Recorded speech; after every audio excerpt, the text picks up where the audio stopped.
Hi use welcome to our channel. Super star Krishna గారి సింహాసనం movie నేటితో 40 సంవత్సరాలు అయితే పూర్తి చేసుకుంది. సో ఒక మైల్ స్టోన్ రీచ్ అయిన నేపథ్యంలో సింహాసనం విశేషాలు, ఆ సినిమా మొత్తం జర్నీ గురించి, ఆ సినిమా విశేషాల గురించి ఒకసారి తెలుసుకునే ప్రయత్నం చేద్దాం. ప్రజెంట్ మనతో పాటు సీనియర్ ఫిలిం జర్నలిస్ట్ నారాయణ రాజు గారు ఉన్నారు. వారిని అడిగి తెలుసుకుందాం. నమస్కారం సార్. నమస్తే సార్, సూపర్ స్టార్ కృష్ణ గారు సూపర్ హిట్ చిత్రాలు ఒకటైన సింహాసనం మూవీ మనకి 40 years కంప్లీట్ అయిపోయింది నేటితో. ఒకసారి ఆ సినిమా విశేషాలు చెప్తారు సార్.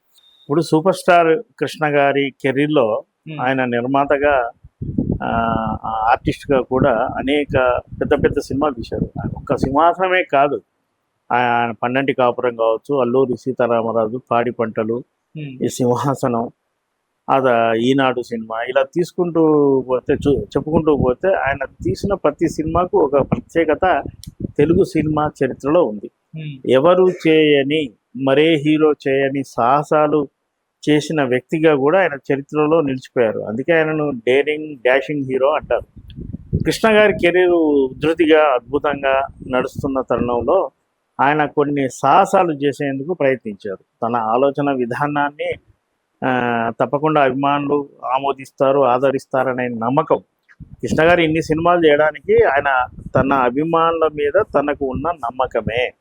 అందువల్ల అల్లూరి సీతారామరాజు కావచ్చు, ఈనాడు కావచ్చు, సింహాసనం కావచ్చు సినిమాలు ఆయన తీయగలిగారు. సింహాసనం సినిమాకు ప్రత్యేకంగా మనం చెప్పుకోవాల్సి వస్తే, ఈ సినిమాకు ఆయన దర్శకుడు కూడా. తొలి 70mm సినిమా. కృష్ణ గారు తను ఎదుగుతూ సాంకేతికంగా తెలుగు సినిమా రంగం ఎదగడానికి ఆధునిక సాంకేతికతను పరిచయం చేసిన విషయం తెలిసిందే. అందులో భాగంగా సింహాసనం సినిమాను 70mmలో తెరకెక్కించారు. ఇది జానపద నేపథ్య సినిమా. మనం ఈ మధ్య వచ్చిన మనం RRR గురించో, అంతకుముందు బాహుబలి గురించో మాట్లాడుతుంటాం కదా. అంతకంటే అద్భుతంగా పెట్టుబడులు పెట్టి అద్భుతాలు ఒక స్టూడియో బేస్లో క్రియేట్ చేసిన సినిమా ఇది. అందుకే బాహుబలికి బాప్ సింహాసనం అంటారు. పద్మాలయ స్టూడియోలో ఈ సినిమాకు సంబంధించిన సెట్స్ అన్నీ వేశారు. ఆ సెట్స్ ఒక చరిత్ర. ఆ రోజున ఉన్న మీడియా ద్వారా ప్రజలకు ఆ సినిమా విశేషాలు ఎప్పటికప్పుడు తెలుస్తూ ఉండేది. రాళ్లతో నిండి ఉన్న ఆ స్టూడియోను అద్భుతంగా డిజైన్ చేసి, రాజా మందిరాలు, రాజా నర్తకి మళ్ళా నృత్య వేదికలు, ఇవన్నిటినీ, కోటలు, ఇవన్నీ క్రియేట్ చేశారు. అద్భుతంగా క్రియేట్ చేశారు. అంత సాహసం చాలా ఆశ్చర్యం కలుగుతుంది. ఇక పైగా ఆ సినిమాకు కృష్ణ గారు డైరెక్షన్, అంతేకాదు నిర్మాత కూడా, ఎడిటింగ్ బాధ్యతలు కూడా ఆయనే. ఇక హీరోగా ఆయన నటిస్తూ ఈ సినిమాను, ఆ సినిమాకు జరుగుతున్న పెట్టుబడి, దానికి కోట్లాది, ఆ రోజున ఇప్పుడు కోట్లు అంటున్నాం కాబట్టి ఆ రోజున లక్షలాది రూపాయల పెట్టుబడి కాబట్టి ఈ సినిమాను మల్టీలాంగ్వేజ్, తెలుగు అండ్ హిందీలో కూడా తీశారు. తెలుగులో కృష్ణ గారు ద్విపాత్రాభినయం చేస్తే, హిందీలో జితేంద్ర చేశారు. జయప్రద, మందాకిని ఇలాంటి క్యారెక్టర్లు కామన్. షోలే ఫేమ్ అమ్జద్ ఖాన్ తెలుగులో నటించిన బహుశా తొలి సినిమా కూడా ఇదే అయి ఉంటుంది. బప్పిలహరి మ్యూజిక్ ఇచ్చారు. ఈ సినిమాలో రాజ్ సీతారాం పాటలు పాడారు. ఇప్పటికీ ఆ పాటలు ఎంత పాపులరో తెలుసు. బాలసుబ్రహ్మణ్యంతో కృష్ణ గారికి కొంత విభేదాలు రావడం వల్ల ఆయన స్థానంలో అప్పటికే రాజ్ సీతారామును తీసుకొచ్చారు. ఆయన చేతనే ఇంత పెద్ద ప్రాజెక్టు, రిస్క్ ఎక్కువ అయినప్పటికీ కృష్ణ కాంప్రమైజ్ కాలేదు. పాటల సందర్భం వచ్చినప్పుడు మళ్ళీ బాలుతో పాడించవచ్చు అనే చర్చ వచ్చినా ఆయన మాట తప్పే మనిషి కాదు కాబట్టి మళ్ళీ అదే రాజ్ సీతారాంతో పాడించారు. ఈ సినిమా విడుదల ముందు నేను ఆ రోజున అప్పుడు హైదరాబాద్లోనే ఉన్నాను కాబట్టి ఒక జాతర ఉండేది. అంటే క్రాస్ రోడ్ మొదలు ప్రతి స్టేజ్లో హైదరాబాద్లో థియేటర్లు ఉంటాయి కదా. హ్యాబిట్స్లో ఉంటాయి, నాంపల్లిలో ఉంటాయి, దిల్సునార్లో ఉంటాయి, మలక్పేటలో ఉంటాయి, వనసలపురంలో ఉంటాయి, ఇటు ఉప్పలు, రామచంద్రపురం, ఇట్లా విస్తృతంగా ఉంటాయి థియేటర్. దాదాపుగా ప్రతి థియేటర్లో సింహాసనం సినిమా వేశారు. ఎందుకు వేశారు అంటే, ఎక్కువ థియేటర్లో సినిమా రిలీజ్ కావడం అనేది నాకు తెలిసి సింహాసనం సినిమాతోనే మొదలైంది. హైదరాబాదు మన హ్యాబిట్స్లో బస్సు ఎక్కిపోతుంటే ప్రతి చోట, ప్రతి మూల మీద సింహాసనం పోస్టర్ కనిపించేది. అంత క్రేజీ ప్రాజెక్టు. దానికి తగినట్టుగానే ఓపెనింగ్స్ కూడా అద్భుతంగా వచ్చాయి, మామూలు ఓపెనింగ్స్ కాదు. మరి సోషల్ సినిమాల ట్రెండ్లో ఒక జానపద సినిమాను అద్భుతంగా తీస్తే కూడా జనం ఆదరించారు. 70mm ప్రింట్ మన హైదరాబాదు క్రాస్ రోడ్లోని దేవి థియేటర్లో రిలీజ్ అయింది. అసలు ఆ రోజంతా అది జాతరే. దాదాపుగా 44 144 సెక్షన్ పెట్టే పరిస్థితిలో ఆడియన్స్ పోటెత్తారు. అంత క్రేజీ సినిమా అది. ఆ సినిమాకి అప్పుడే 40 ఏళ్ళు అయిందా అంటే కొంత ఆశ్చర్యం కలుగుతుంది. కానీ ఈ రోజున తీస్తున్న భారీ సినిమాలు, బైలింగ్వల్ సినిమాలు, పాన్ ఇండియా సినిమాలు అంటే ఏ పేరు పెట్టినా వీటన్నిటికీ సూపర్ స్టార్ కృష్ణ ఏనాడో శ్రీకారం చుట్టారని మనం చెప్పవచ్చు. ఆయన కష్టపడి తీసిన దానికి అభిమానులు కూడా ఆమోదించి ఆదరించారు. అలాగే హిందీలో కూడా జితేంద్ర వర్షన్, నేను హిందీ వర్షన్ నాగపూర్లో చూశాను వేరే కారణం చేత. అద్భుతంగా అక్కడ కూడా ఆదరించారు. ఇదంతా ఈ ట్రెండ్, ఈ జానపదం, ఈ క్యారెక్టర్లు, ఈ సాంగ్స్ ఇవన్నీ కలిసి ఆ సినిమాకు పెద్ద విజయాన్ని తెచ్చిపెట్టి కృష్ణ గారి కెరీర్లో చెప్పుకోదగిన 10 సినిమాలు ఉంటే 10 సినిమాల్లో సింహాసనానికి కూడా సింహభాగం ఉంటుంది. మహేష్ బాబు గారికి కూడా అలాంటి ఒక సినిమా పడితే బాగుంటుందని ఆయన అభిమానులు కూడా ఆశిస్తున్నారు సార్. కొన్ని పోస్టులు కూడా కనిపించాయి. మరి అటువంటి చేస్తే ఎలా ఉంటుంది సార్? ఇప్పుడు జానపద చిత్రాలు చేసే పరిస్థితి ఉందా సార్? చేయొచ్చు. ఇప్పుడు మన ప్రభాస్ తోని బాహుబలి అది జానపదమే కదా. ఆ ఫార్మాట్ సక్సెస్ అయింది కదా. నువ్వు ఇప్పుడు అంటే ఆ సింహాసనం టైంలో లేని సాంకేతిక సహకారం ఇప్పుడు వచ్చింది.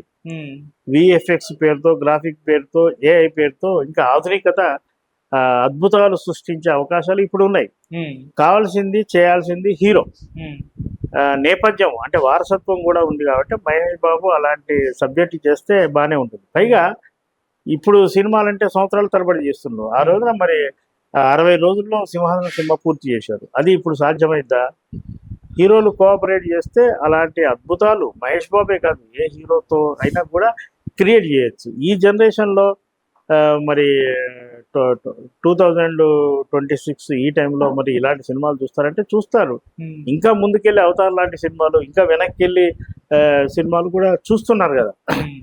ప్రజెంటా పాస్టా అనేది పక్కన పెడితే నువ్వు అద్భుతమైన కథతో తీయగలిగితే ఖచ్చితంగా మహేష్ బాబుతో సింహాసనం లాంటి భారీ చిత్రం ఖచ్చితంగా వర్కౌట్ అవుతుంది. నిజానికి అంత నేపథ్యం ఉంది కాబట్టి బాహుబలి లాంటి సినిమాలో మహేష్ బాబుతోనే అటెంప్ట్ చేసినా సక్సెస్ అయ్యేది, ఆ అవకాశాలు ఉండేది. అయితే ఇప్పుడు ఆయన వారణాసి సినిమా ద్వారా మరో రూపంలో ఆడియన్స్ ముందుకు వస్తున్నాడు కాబట్టి ఆ సినిమాకు లభించే ఆదరణను బట్టి ఆయన ఏ విధంగా ముందుకెళ్తాడో చూడొచ్చు. ఎందుకంటే కౌబాయ్ అనగానే మనకు సూపర్ స్టార్ కృష్ణ గుర్తొస్తారు. దాని వారసత్వాన్ని కొనసాగిస్తూ టక్కరి దొంగ లాంటి సినిమాలో మహేష్ బాబు చేశాడు కదా, అద్భుతంగా సక్సెస్ కూడా అయ్యాడు. కాబట్టి ఆ వారసత్వ నేపథ్యం ఉన్నా లేకున్నా ఈ తరం హీరోలు ఇలాంటి జానపద సినిమాలు చేస్తే జనం ఆదరిస్తారు. ఈ మధ్యనే హిందీలో ఆ సినిమా ఒకటి వచ్చింది కదా, దురంధర్ కదా. ఆ సినిమా మరి జానపద సినిమా కదా, దానికి ఆదరణ లభించింది కదా. కాబట్టి ఆడియన్స్ తప్పుపట్టడానికి వీల్లేదు. మీరు ఇస్తే ఖచ్చితంగా చూస్తారు జనాలు. అది అలాగే సార్, ఆ ఇయర్ లోనే రిలీజ్ అయ్యి సూపర్ హిట్ అయ్యి ఇప్పటికి 40 సంవత్సరాలు పూర్తి చేసుకున్న కొన్ని సినిమాలు ఏమన్నా గుర్తున్నాయి సార్? ఇప్పుడు తెలుగు ఫిల్మ్ ఇండస్ట్రీకి 1986 అనేది చాలా కీలక సంవత్సరం. దాదాపుగా అందరి హీరోల సినిమాలు ఆ సంవత్సరం వచ్చాయి. గతంలో ప్రతి హీరో ఏడాదిలో 2, 3, 6, 8 అక్కినేని నాగేశ్వరరావు, రామారావు కూడా 8, 9, 10 సినిమాలు చేసిన రోజులు అవి. కాబట్టి ఒక ఇయర్లో అందరి హీరోల సినిమాలు ఆడియన్స్ ముందుకు వచ్చేది. ముఖ్యంగా నందమూరి బాలకృష్ణ నటించిన ముదురకిష్టయ్య సినిమా కూడా ఉంది. ఆ రోజున ఆ సినిమా పెద్ద హిట్. కానీ ఆ సినిమాకి వచ్చిన కాంట్రవర్సీ చాలా పెద్దది. అందులో ఉన్న కొన్ని మాటల్ని ద్వంద్వార్థాలుగా, డబుల్ మీనింగ్గా ప్రచారం చేశారు. అయినప్పటికీ ఆ సినిమా విజయాన్ని ఆపలేకపోయారు. అందులో ఒక్క వల్గారిటీ సీన్ కూడా ఉండదు. కానీ డైలాగ్లో ఒక మాస్ ఆడియన్స్ మెప్పించేందుకు ఆ డైరెక్టర్ కోడి రామకృష్ణ ఫార్మేట్లో కొన్ని సంభాషణలు ఉంటాయి. ఆ సంభాషణలు కూడా పాపులరే.